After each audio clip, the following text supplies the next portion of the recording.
Hola, soy Max Kaiser y esto es Kaiser Report. ¿Dónde estamos, Stacey? Pues seguimos en México, en San Miguel de Allende, aunque la segunda parte ya la grabaremos desde la capital salvadoreña, San Salvador.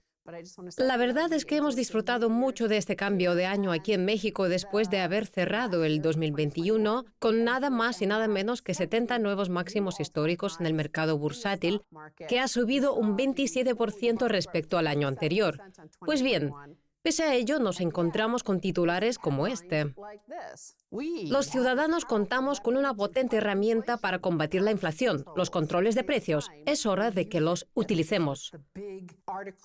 Es decir, que en estas fiestas el periódico británico The Guardian abogaba por reimplantar los controles de precios, cuando resulta que esos precios ya están controlados en el mercado bursátil, con una flexibilización cuantitativa que no deja de tirar de ellos hacia arriba. Lo de los controles de precios es una medida que pueden tomar los gobiernos, como el del Reino Unido, para fijar los precios y frenar el encarecimiento de los productos que adquieren los consumidores en las tiendas, pero que históricamente ha demostrado ser un fracaso en la lucha contra la inflación. Además, si queremos ir al fondo del asunto y entender de verdad lo que está pasando, tenemos que hacer la siguiente reflexión. En los últimos 40 años, si ha habido un precio que verdaderamente ha estado controlado por parte de las autoridades, ese no ha sido otro que el precio del dinero. En teoría, Estados Unidos, el Reino Unido y otros muchos países se rigen por un sistema de libre mercado y de libre empresa. Y eso significaría que el precio del dinero, o lo que es lo mismo, los tipos de interés, también cotizarían libremente. Pero ¿qué va? De ninguna manera es así. En Estados Unidos existe un organismo burocrático como es el Comité Federal de Mercado Abierto, que se dedica a manipular el precio del dinero en beneficio de sus dueños, que no son otros que los bancos, quienes han ofrecido beneficios por valor de miles de millones o incluso billones de dólares gracias a la transferencia de riqueza que se ha hecho de los trabajadores y ahorristas a los especuladores y que nosotros venimos denunciando en este programa desde hace 13 o 14 años. Y de hecho, desde hace 18 años en otros formatos. Así pues, el problema está precisamente en la fijación de precios. Si se quiere tener realmente un libre mercado, entonces hay que dejar que el mercado sea efectivamente libre. No se puede tener la mitad libre y la otra mitad controlada, porque entonces se acaba teniendo un problema como el que tenemos actualmente. Pues aprovechando una entrevista que leí estas fiestas, aunque no tengo el titular aquí, me gustaría hablar del expresidente de la Reserva de Kansas City, Thomas Honig, que tradicionalmente ha estado en desacuerdo con las decisiones del Comité Federal de Mercado Abierto, al que le encantan la unanimidad y el pensamiento único. De hecho, en los años 2010 y 2011, Honig mostró su disconformidad con la flexibilización cuantitativa, y eso le valió que le relegaron del cargo. Pues bien, aunque la crítica que le hacía a la flexibilización cuantitativa no se centraba tanto en la inflación que podría causar, es más, creo que en todas sus intervenciones solo la llegó a mencionar una vez. Lo que pasa es que no lo supimos hasta el cabo de 5 años, que es cuando se publican las actas de las reuniones que celebra el comité. Honig ya avisaba básicamente del efecto Cantillon, que provocaría un aumento de las desigualdades económicas y un incremento del precio de los activos, gracias al cual los ricos se harían más ricos todavía, desestabilizando con ello a nuestra sociedad, como así ha sucedido. Sin embargo, como digo, Honig fue relevado de su cargo porque, claro, la élite cultural sentía verdadera devoción por Bernanke y la emisión de moneda. Y es precisamente esa emisión de moneda la que ha permitido que muchos miembros de esa élite se hagan aún más ricos, aunque como interiormente se creen bondadosos y defensores de causas justas, se sienten merecedores de todo ese dinero que supuestamente es un premio a sus buenas acciones y pensamientos. Pero bueno, volviendo al artículo de The Guardian, ¿por qué dice su autora que hay que recuperar los controles de precios? Pues por gráficos como este de la Reserva Federal, que refleja un claro aumento de los beneficios netos de las empresas no financieras desde que abandonamos la norma del oro. Y es que si te fijas, al principio los beneficios de estas entidades no eran excesivas, pero en el 2001, con la entrada de China en la Organización Mundial del Comercio, que fue lo que permitió a muchas empresas trasladar sus puestos de trabajo al gigante asiático, los beneficios para la élite se dispararon, igual que sucedió en el 2008-2009. Coincidiendo con el inicio de la flexibilización cuantitativa. Y ahora, a raíz de la pandemia, ha vuelto a ocurrir algo similar gracias a la emisión de moneda, que ha obligado a muchas pequeñas y medianas empresas a cerrar debido a los enormes costos de permanecer abiertas, sobre todo por culpa de la interrupción de la cadena de suministro, porque claro, esas entidades no pueden competir con gigantes como Walmart, que tienen la capacidad de alquilar buques de carga y traerse ellos mismos los bienes de China. O sea, que la economía estadounidense, que se encuentra bajo el dictado del Comité Federal de Mercado Abierto, es un ejemplo de planificación central, sobre todo teniendo en cuenta que la financiarización es con diferencia su componente más importante. No se trata, pues, de una economía capitalista ni de libre mercado, y de hecho lleva décadas sin serlo. Cuando hablamos de la rentabilidad de una empresa, hay que tener en cuenta que dicha rentabilidad está limitada hasta cierto punto por el ecosistema económico al que pertenezca la compañía. Mira, te voy a poner un ejemplo, una comparación. Imagínate que intentamos plantar en una maceta para geranios uno de esos imponentes robles que crecen en la costa oeste de Estados Unidos, ¿de acuerdo? Secuoyas, querrás decir. Eso, secuoyas. Sí. El caso es que el crecimiento de una planta se verá limitado por el hecho de estar plantada en una maceta pequeña. Pues bien, del mismo modo, una empresa no puede crecer por encima del tamaño de la economía mundial, que es lo que sucede con las empresas que mueven varios billones de dólares. Igual que la secuoya tampoco puede crecer en una maceta para geranios. La única forma de lograrlo es teniendo una vía directa de pago con la Reserva Federal y su emisión de moneda, que esquiva a la mano de obra, esquiva a los ahorristas y al capitalismo en general, para acabar en los bolsillos de cleptócratas, caquistócratas y planificadores centrales. La izquierda estadounidense habla de poner fin al capitalismo y recuperar la planificación central, sin darse cuenta de que esa planificación central es el sistema que de hecho tenemos desde la llegada de Alan Greenspan a la Reserva Federal en 1987, cuando a raíz de la crisis de ese año Alan Greenspan, Robert Rubin y Ronald Reagan decidieron repudiar el libre mercado y adentrarse en el negocio de la compra de activos del S&P 500 con el llamado Grupo de Trabajo sobre los Mercados Financieros. Yo por aquel entonces trabajaba en Wall Street y puedo decirte que ese fue el fin del libre mercado en Estados Unidos. Desde entonces vivimos en una especie de alucinación masiva que provoca 100.000 muertes por sobredosis al año y que encima la recompensa como una forma adecuada de ganar dinero. Es una lástima, pero eso es lo que tenemos ahora mismo. Es la economía de Jack y las habichuelas mágicas, porque hay ciertos individuos, bancos y empresas que reciben esas habichuelas con poderes que hacen que la planta crezca hasta la luna, mientras al resto se le muere.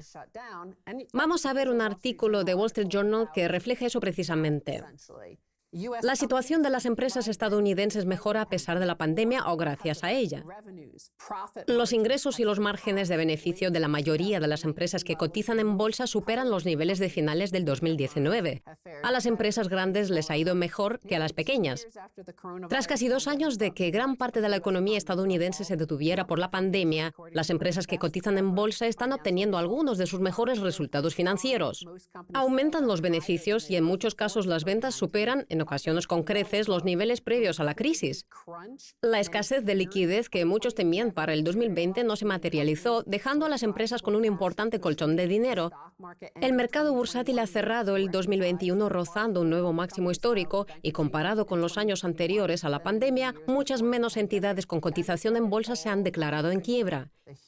El artículo dice que ha sido gracias a la emisión de moneda que para las empresas con cotización en bolsa, para esas grandes entidades, puede considerarse el equivalente a las habichuelas mágicas en tanto en cuanto ha permitido que la planta crezca de forma desproporcionada hasta rebasar la luna, las estrellas y las galaxias por encima del resto. Otra realidad incómoda a la que la mayoría de los estadounidenses y británicos no se quieren enfrentar de lo desagradable que es. Pero lo cierto es que las grandes empresas han logrado que los organismos reguladores les quiten de en medio a la competencia. Es un poco como cuando una mafia soborna a la policía para que detenga a los traficantes de mafias rivales y así quedarse sin competencia en el barrio a la hora de vender drogas. Solo que, en este caso, los sobornados son los reguladores financieros de Estados Unidos, que son unos corruptos. Volviendo al artículo de The Guardian sobre los controles de precios. Su autora afirma que la situación actual recuerda a la de después de la Segunda Guerra Mundial, cuando también había problemas de suministro. Pues bien, hoy en día esos problemas de suministro afectan a artículos como los microchips, que se fabrican sobre todo en Taiwán. Y al mismo tiempo, los bienes duraderos que han adquirido las decenas de millones de estadounidenses que han recibido ayudas como consecuencia de la pandemia y que se elaboran en China, me refiero a lavadoras, frigoríficos y hasta automóviles, contienen una gran cantidad de microprocesadores, de ahí su escasez.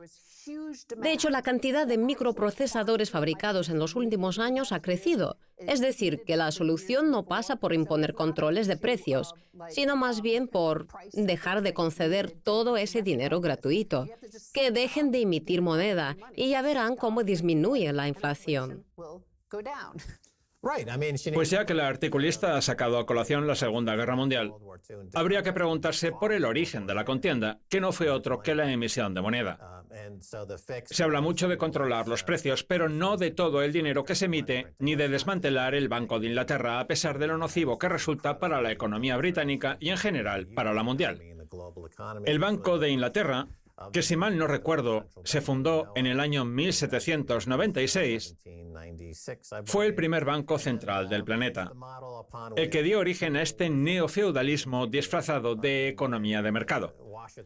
Lo que pasa es que, claro, para darse cuenta de todo eso, la articulista tendría que tener mucha más información de la que tiene, y ese no es el caso. En fin, es hora de hacer una pausa. Les esperamos a la vuelta con mucho más.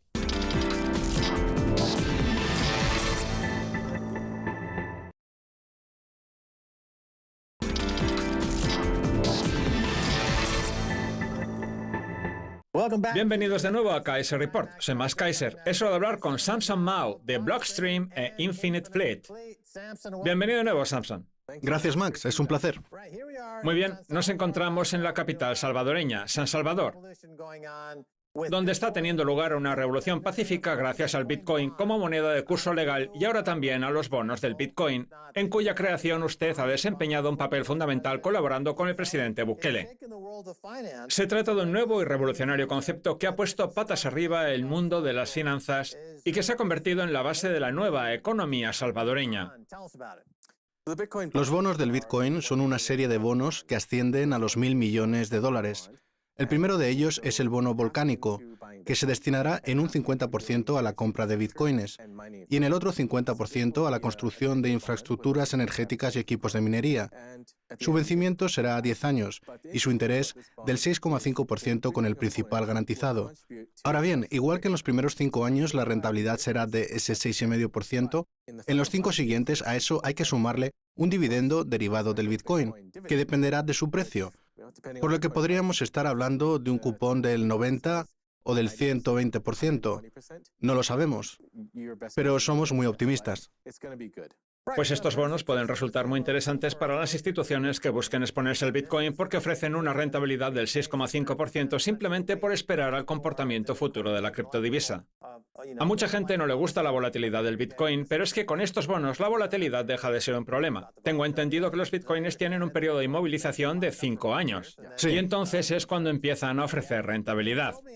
En fin, usted me dijo en nuestro podcast que los bonos volcánicos seguramente sean el mayor avance del Bitcoin desde su creación. Yo así lo creo, porque resultan muy innovadores en muchos aspectos. Ya sabemos que los inversores institucionales están desesperados en busca de rentabilidad, y aunque les interesa adentrarse en el mundo del Bitcoin, igual no tienen los medios necesarios para ello.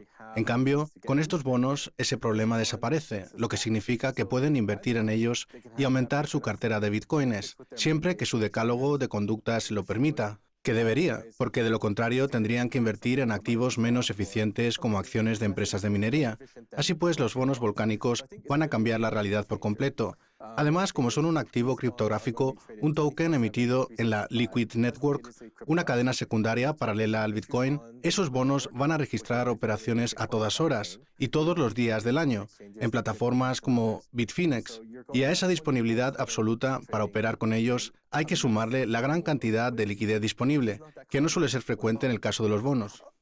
Pues dejando un poco de lado las grandes cifras, el mercado de deuda y los inversores internacionales, vamos a hablar ahora de los ciudadanos salvadoreños que hace poco recibieron la noticia de que el Bitcoin se convertía en moneda de curso legal para ellos. ¿Cómo va a influir la criptodivisa en el salvadoreño de a pie? Lo más importante es que los salvadoreños podrán acceder a la forma monetaria más dura jamás creada, y eso les permitirá acumular bitcoins, cambiarlos por otra divisa en la billetera Chivo y utilizar en el presente el sistema financiero del futuro, que es algo muy poco habitual, porque a la mayoría de los países no les interesa el bitcoin y prefieren seguir emitiendo moneda. Es decir, que El Salvador se ha subido a la ola del futuro, que les conducirá a la prosperidad, porque, como digo, los salvadoreños de a pie podrán acumular satoshis y bitcoins de manera sencilla, igual que acceder a los bonos, que queríamos que estuvieran al alcance de la mayoría de los ciudadanos. Muchos bonos requieren una inversión mínima de miles, centenares de miles e incluso millones de dólares, que es algo que mucha gente no puede permitirse. En cambio, al emplear la Liquid Network y tratarse de un token, los bonos volcánicos apenas requieren $100 de inversión mínima. Piense, por ejemplo, en un salvadoreño que viva en el extranjero, en Canadá, por ejemplo, y que quiera ayudar a su país. Puede adquirir una parte de este bono y contribuir a la prosperidad económica de El Salvador. Hace poco estuve visitando el centro de San Salvador. E igual que hace unos años, se trataba de una zona peligrosa, como algunas áreas de Nueva York en los años 70, antes de la desregulación y de la política económica de Reagan de los 80, que hicieron de la ciudad un lugar mucho más seguro. Pues bien, ahora el centro de San Salvador puede transformarse en un barrio que atraiga a gran número de artistas, de emprendedores, etc. Dígame, ¿puede convertirse el centro de San Salvador en algo así como el Berlín de después de la caída del muro? ¿O en la Nueva York de los años 80, cuando el Soho se transformó en un centro artístico? ¿Puede suceder algo así? Desde luego, porque el Bitcoin constituye un gran atractivo. La mayoría de los países están aumentando la vigilancia sobre sus ciudadanos. Y en el caso de Estados Unidos, ya se están planteando pedir explicaciones por todas aquellas transacciones que superen los $600, mientras que en El Salvador lo que se ha hecho ha sido convertir al Bitcoin en moneda de curso legal y permitir que el dinero recupere sus atributos, que es algo muy poco habitual. Recuperar los atributos del dinero. Exacto. Y como digo, eso ocurre muy poco hoy en día. Es más, a mí El Salvador me parece un oasis de cordura en un mundo que se ha vuelto loco, con una serie de mandatos sanitarios absurdos para tratar de atajar la pandemia, una política monetaria disparatada y una emisión de moneda totalmente fuera de control. Este país en el que el Bitcoin ha adquirido el estatus de moneda de curso legal es un océano de tranquilidad, con normativas sensatas sobre todas las cuestiones, sin obligaciones en términos de vacunación ni nada por el estilo, y eso atraerá a muchas personas a El Salvador, no solo a constructores e ingenieros, sino, como señala usted, artistas que podrían empezar a ocupar con su presencia y su arte el centro de San Salvador. Pues sí, da la sensación de que el dinero sensato atrae al sentido común. De hecho, el otro día me enteré de que el presidente Bukele ha enviado unos kits de ayuda a los profesionales que están luchando contra la pandemia y que incluyen recomendaciones para hacer ejercicio. Sí, Medicamentos como la ivermectina y toda una serie de estrategias basadas en el sentido común, que en lugares como Canadá, su país de origen, o en Estados Unidos, parece el menos común de los sentidos. Porque la mentalidad del dinero fiat y la capacidad que tienen algunos de emitir moneda, a pesar de su mediocridad como políticos o empresarios, han corrompido por completo a la sociedad y han corrompido por completo sus valores. Por eso resulta tan reconfortante estar aquí en El Salvador, porque la gente parece haber optado por la vía del sentido común. ¿Qué opina al respecto? totalmente.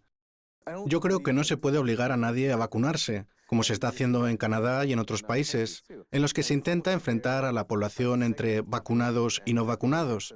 E incluso no se le ofrece la posibilidad de elegir, otro ejemplo más de la locura de la que hablaba. En cambio, en El Salvador, tal y como ha manifestado su presidente, la vacuna es totalmente voluntaria. Pues cuando el Bitcoin se convierte en moneda de curso legal y en la base de la economía, la gente está deseando ver hasta dónde puede llegar con él. Crear cosas y no entretenerse en las distracciones que promueven aquellos que están en contra del éxito y el emprendimiento. En fin, vamos a hablar de la Bitcoin City, un proyecto tremendamente ambicioso a cuya presentación tuve la oportunidad de asistir.